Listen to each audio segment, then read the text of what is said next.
domestically, the political parties literally started to fight. Um, we can get into how the Democratic Republicans wanted strict interpretation of the Constitution and how the Federalists wanted a more loose interpretation of the Constitution, and that's all true. But the biggest conflict domestically came dealing with Alexander Hamilton's whiskey excise tax. Now, in Western Pennsylvania, whiskey was one of the most valuable products made. In fact, it was even used as a form of currency in some areas where cash was low.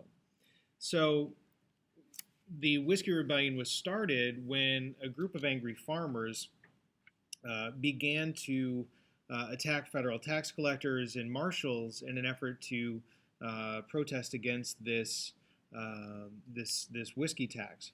By the summer of 1794, Western Pennsylvania was essentially in a state of open rebellion.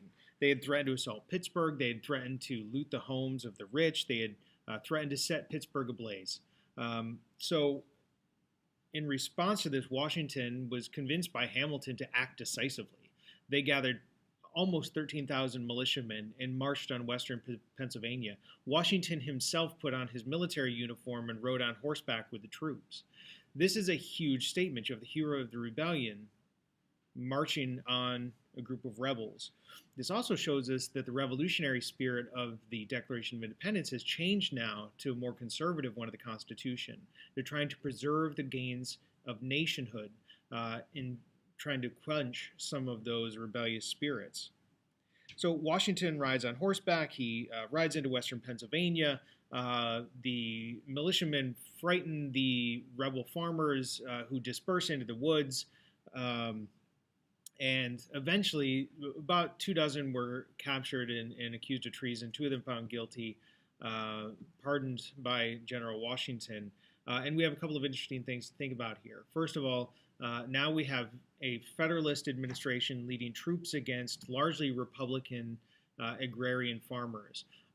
Again, the Democratic Republicans are going to see this as a conspiracy of the federal government crushing their people.